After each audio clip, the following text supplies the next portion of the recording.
Hi and welcome to MFL Outdoors, and tonight, we're back up on the fells and we're back on the foxes. I'm going to try and christen the new rifle.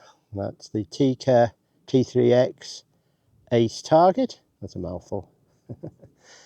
Tonight I've got the Infiray RH50 thermal scope on there, and I've also got a laser rangefinder on the side, which is a Wolf one that I've paired with it. And just as you can see, I'm just about to zero it in. So I'll do that and then I'll come back to you. Right, well, I've zeroed the scope in. So that's all good for tonight. And as you can see there, I'm using the RH50 thermal scope, cracking scope. That I've had that for quite a few years now.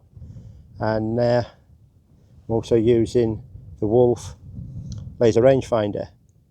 They did do a laser rangefinder that's specifically for this scope, but it was about £500. This Wolf one is, I think they're about 140 quid, so a big saving there. The only difference is, of course, it's not reading out in the scope, it's reading out just here on the side. And as you can see there, we've got the Wildcat Moderator on. That's the 12 Predator. Massive thing, that. Weighs a ton as well, but boy does it quieten the rifle down, and it really helps with recoil as well. And as you can see there, there's the Tikka T3X. I've got the Foxpro Caller with me tonight, so I'm going to give that a go, and I'm going to try up here, and I'm going to go down into the valley as well, so we'll have a good look around. I've got my two friends with me, Bertie and Barney. They're in the back of the truck. That's my two dogs, of course, me Cocker and me Springer Spaniels. So yeah, they're keeping me company tonight, and hopefully it's going to be a good night, because the forecast was for rain, but I'm hoping we're going to be okay. We have got some rain clouds over there, but I'm hoping it holds off. It's quite warm tonight, bit of a breeze, as you can probably hear on the microphone, but yeah, right, I'm going to have a quick bite to eat. We've still got no rain, so that's all good. I've had something to eat. I've been waiting for dusk to come, and it's not far off now. Look at the time. Yeah, it's 8 o'clock, so another half an hour.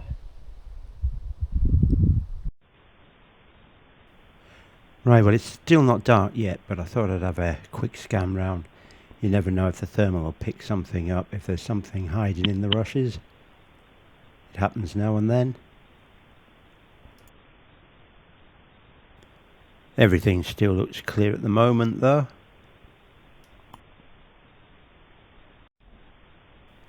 As you can see, we've got a full moon out, and it's really lighting the place up. There's not going to be a help at all.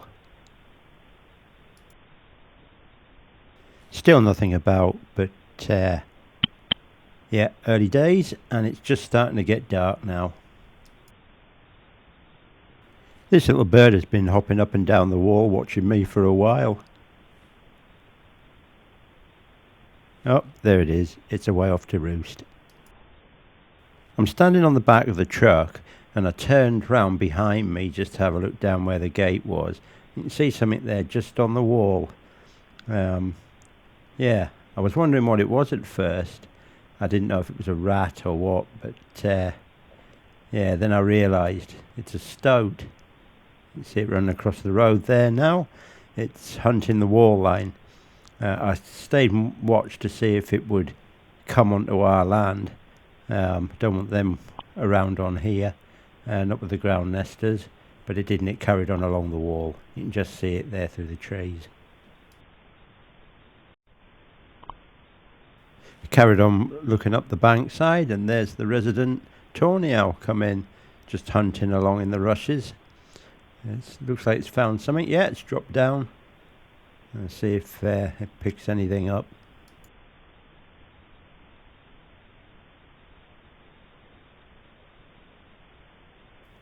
Seems to be staying down there for a while. I wonder if it's got something.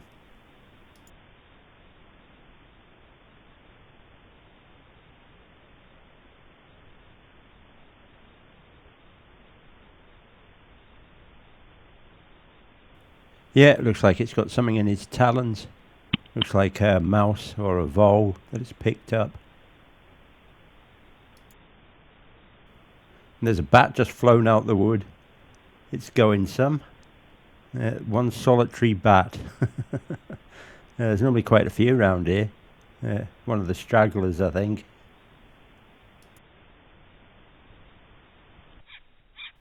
Here we go.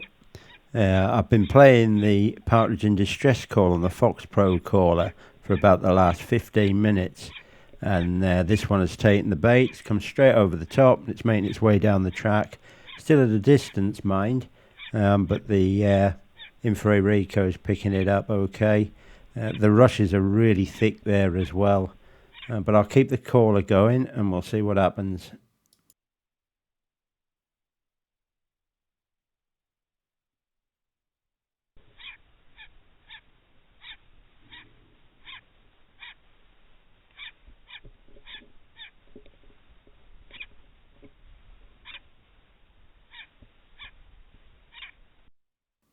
From where I am, it looks like I'm going to have a problem with these rushes. It keeps disappearing and then I keep getting glimpses of it. And yeah, we'll see how it goes. And it's making its way down. Yeah, it's disappeared again.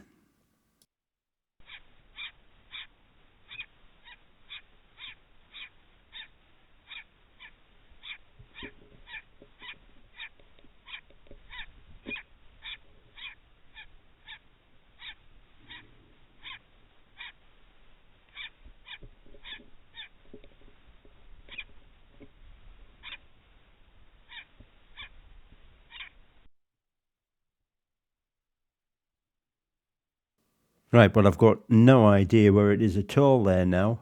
I can't seem to pick it up at all. There it is, just picking its head up. It's heading away.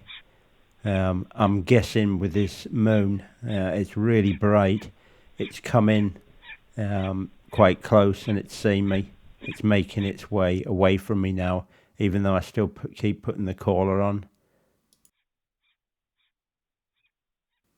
Note to self, I'll be choosing another location and maybe a bit higher up next time I'm here.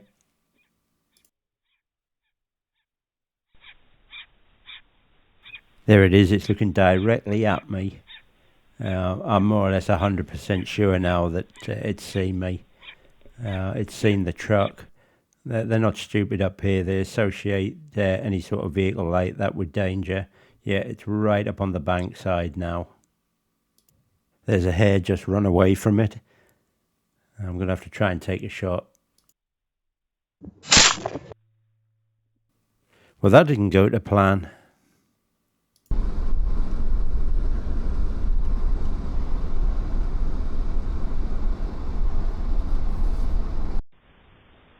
Right, I've moved further back down the valley because, oh, hang on, we've got something in the rushes there.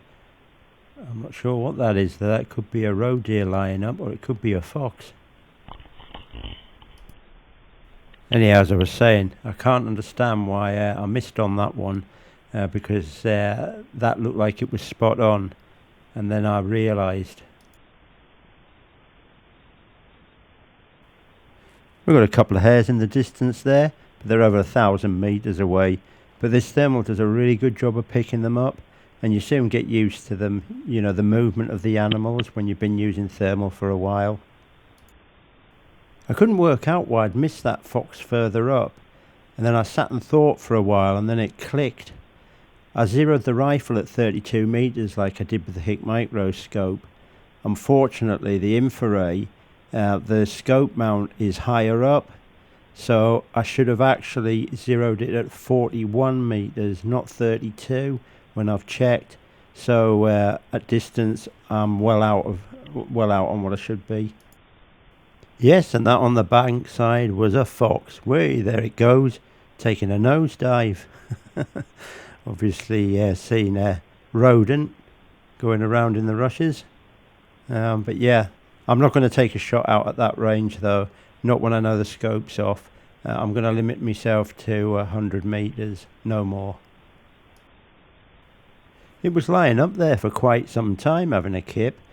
You see it's gone back to where it was before, and it's just sitting there now. In fact, it's looking over this way. You can probably see the truck on the track side. So this moon's really bright. I watched it for quite some time and it just sat there. It's now decided to make a move. It seems to be heading down the bank side.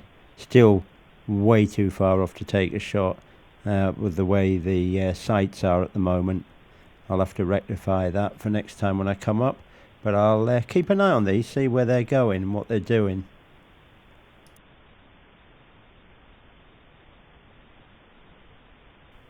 Sometimes it's just good to sit and watch. You get some good intel. You know what areas they're covering, how many are about. Say this one's making its way down. It's gone into like a bit of a valley there, so I can't see it at the moment. There it is back out, still making its way down. It's in no hurry. It obviously knows this area well.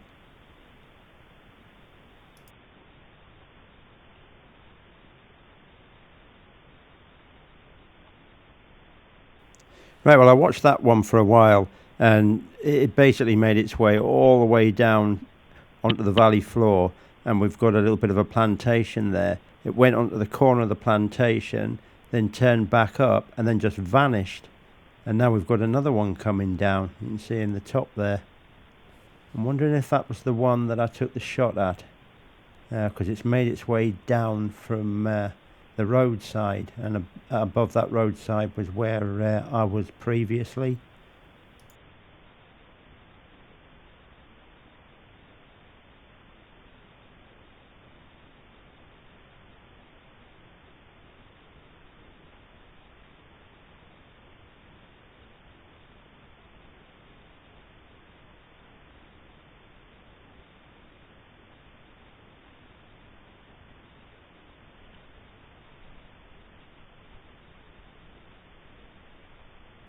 Right, this one has picked up the scent of the other one, and eventually what it does, you can see it up there, it makes its way in exactly the same direction as the last one, goes down to the plantation corner, turns up, and then vanishes again. So I'm going to have to get down there during the daytime and see if there's a hole down there.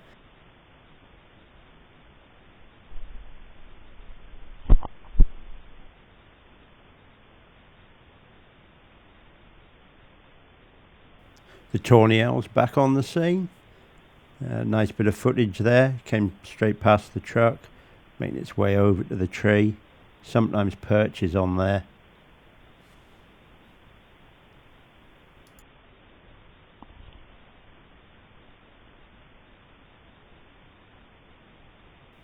Where the red circle is where the foxes both disappeared. Anyhow, I think I'm going to leave it at that and call it a night. So stay tuned if you want to see the review on the new Wuben X4 Tactical Light. That's coming up now. Right guys, I was contacted by Wuben, I think that's how you pronounce it, to have a look at their new Wuben X4 Torch. And to look at it from a hunter's perspective and see if they thought, or I thought, it was any good for that sort of use. And I have to say I've been pretty impressed with it. I've been using it for a little while now. I think at the time of this video the torch will have just been released. So yeah, I'll give you a look round it. Just as a disclaimer, I have not been paid to say anything.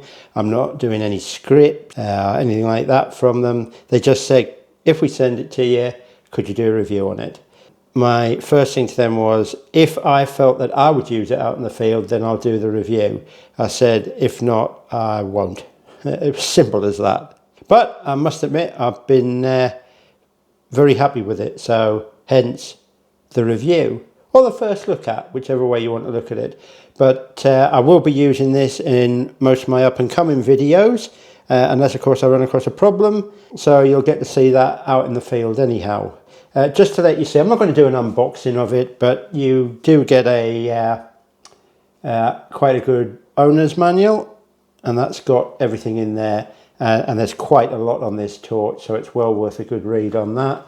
You get the USB-C cable for charging, and you also get a hand lanyard, but I haven't put that on because I'm not using it. I'm actually going to attach a neck lanyard to it, so that if I'm out in the field and I need to use both hands, I can just drop it and I know it's going to still be hanging around my neck, or I can just put it inside my jacket and it's easy to retrieve when I need it. So what I'll do is have a quick look at it now. It's a rectangular body. It's an alloy body, really well constructed, quite weighty actually. Not too heavy, but you can feel it feels really well made, I have to say. You have your mode button here, or slider I should say. It's in lock at the moment, so nothing works on it. So if it's in your pocket or in your gun bag or something like that, and something presses against it, it's not going to switch it on, and then you find when you're out in the field you go to turn it on and you've got no battery. Speaking of the battery, that is an 18650. It goes in here. Very easy to access. It has a button here and a lock there, so you just purely simple push that up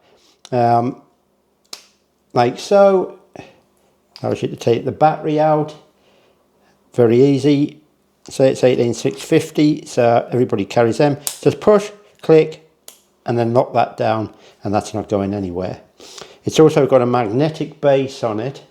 And while I'm actually on with that, it's also got a tactical switch here, which serves a few purposes, but I did find that really useful, and I'll come to that in a moment. Anyhow, that's in the lock position, so we move to our next position, and this is for the side RGB auxiliary strip. It has multiple colours on it, and I'll show you now. The one I use is red, and that one's ideal for if I want to film, if I'm inside the truck and I want to do a little bit of video footage, it lights it up. If I'm out in the field, I'll actually, with the clip on the back here, have it clipped onto my jacket, and I can reload a magazine. And yeah, it's you keep your night vision, you're not scaring everything around here, and I find that really useful. You can change the colour of it. I'll just move it through. So got like a purple, blue, cyan, I guess you would call that, green. Like that's meant to be, I think, like a warm white. And there we are, back to the red, which is what I leave it on.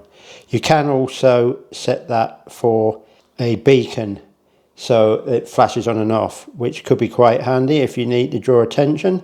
And you just do 2 sharp presses, so it's,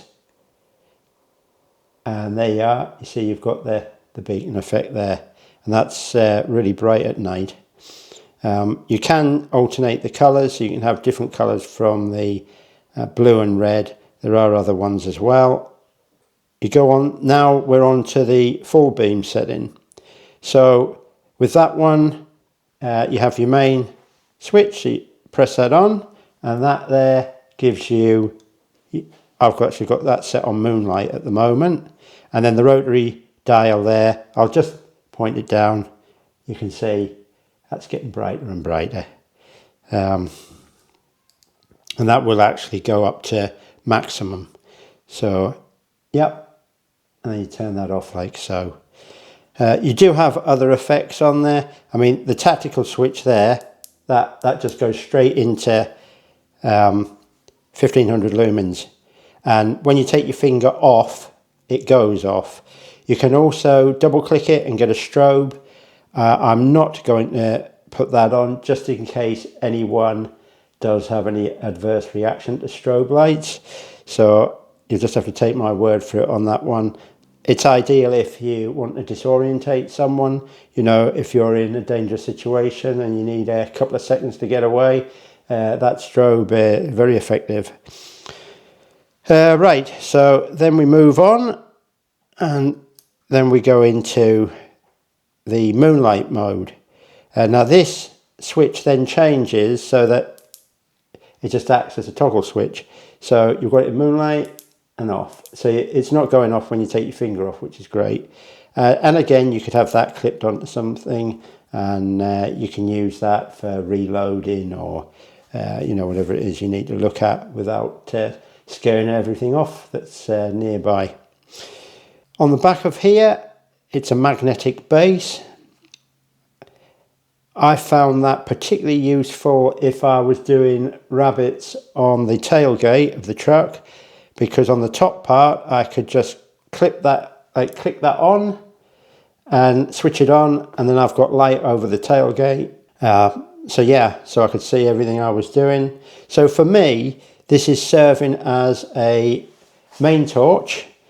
It's serving as a light for my camera, which is great. So it's got the emergency beacons on there. All round good piece of kit really. It saves me carrying various torches. I'll still use my head torch, but I'll also have this one as well. And the chances are whenever I'm needing the extra light, I'll just switch over to this. Very robust, and this paint job is, I've found, doesn't show any fingerprints, as you can see. I don't know if you can see it on there, but yeah, it looks perfectly clean. So it must be the paint that they use, something like that. And they are, I can just show you there, that's the main lights there. So you've got 1, 2, 3, 4 there all together. And on the back there, you've got the strong metal clip. Quite a sturdy little unit. So, what do I think this is good for? If you're after a one do-it-all hunting torch, the X4 is certainly worth a serious look. Just be prepared to have to practice with the controls so you get a smooth operation in the dark, and if you're under pressure and you need to get that light on quick. But yeah, so far so good. Oh, you get it there. That's the USB charge point. And when you put that down into lock mode, it covers that up. So yeah, for me, I'll certainly be using it. Anyhow, the reason I wasn't out, I was actually going to do this out in the field, but the weather's been atrocious here for the last couple of days. I don't know what it's like where you are, but I haven't been able to get out at all. Right, well, I hope you enjoyed the foxing video and first look at the Wuben X4. I'll put the product page link for Wuben. You can get all the specifications on this torch down in the video description, so you can look at that at your leisure. Also for me to say, guys, is thanks very much for watching. If you haven't hit that subscribe button, please do. It costs you nothing, helps me a lot, takes a couple of seconds. Take care, guys. Catch you on the next one. Bye for now.